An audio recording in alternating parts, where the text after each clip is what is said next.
The forest was silent, except for the haunting call that pierced the stillness of the night.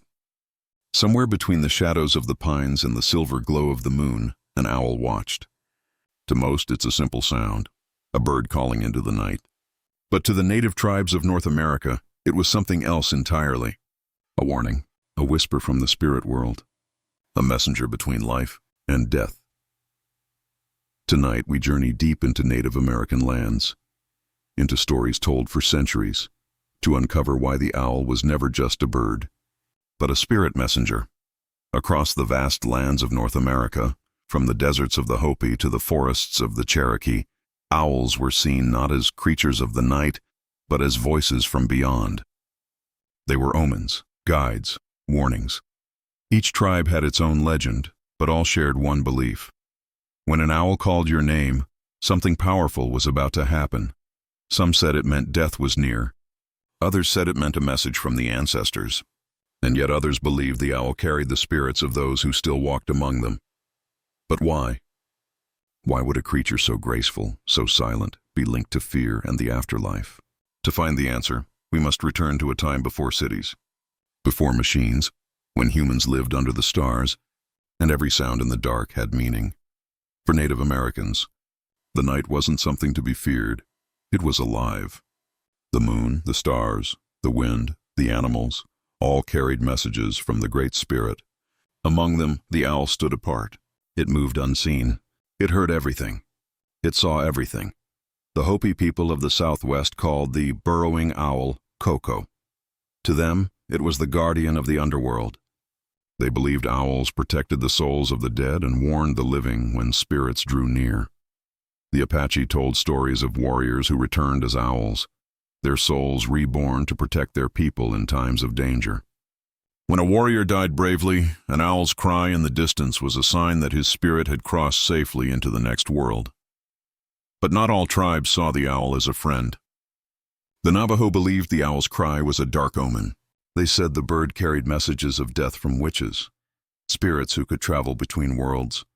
If an owl flew over your house and called your name, it meant the spirit world had noticed you.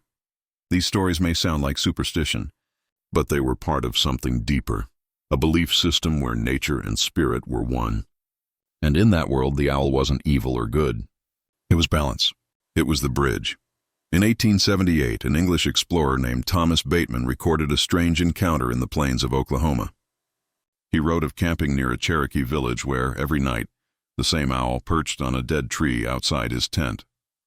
It would stare at him motionless, its eyes glowing like embers. One evening, the village elder approached him and warned, "If the owl stays with you tonight, someone close to you will cross over." Bateman laughed, dismissing it as native superstition. But the next morning, a rider arrived with tragic news. His brother, back in England, had died during the night. The Cherokee told him the owl was a spirit messenger, traveling across worlds to deliver the final call. Among the Lakota Sioux, shamans believed owls were watchers of dreams. They stood at the edge of the spirit realm, guiding visions that came in sleep. When someone dreamt of an owl, it was said their ancestors were trying to speak, offering protection or warning of danger. And in the Pueblo tribes, children were told bedtime stories about the owl of the South. He was said to bring messages from the gods, appearing only when great change was coming, droughts, storms, or even the death of a chief.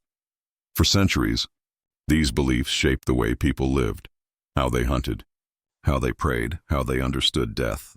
The owl was not feared for what it was, but respected for what it represented. To Native Americans, every creature had a spirit. And the owl's spirit was one that moved freely between realms, silent, unseen, eternal. Modern science tells us the owl's call has nothing to do with death. It's communication, a territorial song. But maybe the tribes weren't entirely wrong. Owls have extraordinary hearing.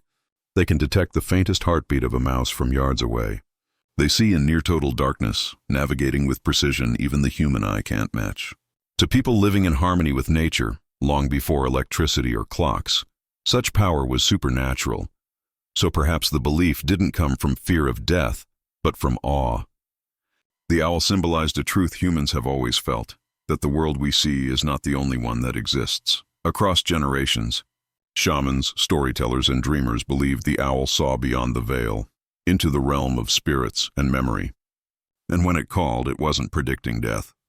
It was reminding us that life and death were only two sides of the same circle. Even today, in the deserts of Arizona and the forests of the Pacific Northwest, people still hear the owl and fall silent. Some make a wish, some whisper a prayer, and others simply listen, knowing the night carries ancient wisdom, older than time itself. Because maybe the tribes were right. Maybe the owl truly is a messenger, not of death, but of awareness. A reminder that we too are part of something far greater than we can see, and maybe, just maybe, when you hear the owl call under the moonlight, it's not a warning at all. It's a whisper from the other side, telling you that you're never really alone, and maybe the owl still watches from the shadows,